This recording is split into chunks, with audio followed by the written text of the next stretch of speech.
Welcome to Regina சமையல். சைவ mutton குழம்பு வைக்கிறதுக்கு நம்ம பட்டை கிராம்பெலாம் போட்டுக்கிறோம். வெங்காயம் போட்டுக்கிறோம். வெங்காயம் நல்லா வதங்கணும். வதங்கினோடனே இஞ்சி போடணும்.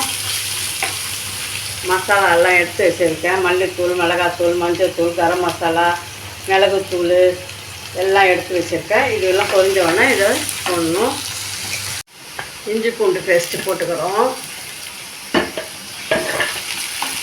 தக்காளி 2 அரைச்சி வச்சுருக்கேன், அதையும் ஊற்றிக்கிறோம். நல்லா வதங்கணும். எடுத்து வச்ச மசாலாலாம் கலந்துக்கலாம். கருவேப்பிலை போட்டுக்கலாம்.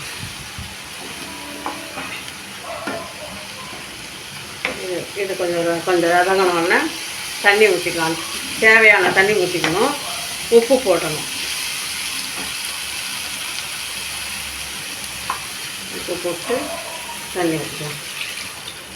உங்களுக்கு எவ்வளோ கிரேவிக்கு வேணுமோ அந்த அளவுக்கு வச்சுக்கோங்க. அடுத்தது இதுக்கு மட்டன் செய்யறதுக்கு அரை கப்பு கடலை மாவு. இந்த மாதிரி மசாலா, எல்லா மசாலா இதில் என்ன போட்டோமோ அதெல்லாம் இதிலே போட்டுக்கணும். லைட்டாக தண்ணி விட்டு பிசையணும்.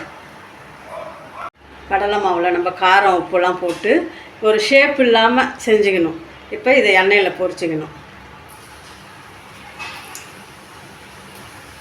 ஒரு மட்டன் ஷேப்புக்கு எப்படி வேணால் உருட்டி, எப்படி தட்டையாக தட்டிட்டு எப்படி வேணால் போட்டுக்கலாம்.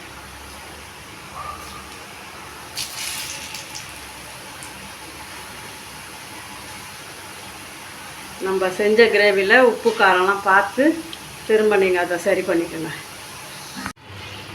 இது ஒன்றும் பாதியமாக தான் வறுக்கணும். இது நல்லா ரொம்ப டீப் ஃப்ரை பண்ணக்கூடாது. லேசாக வறுத்து குழம்பு கொதிக்குது, எண்ணெய் பிரிஞ்சு வருது, இதை போட்டுடணும்.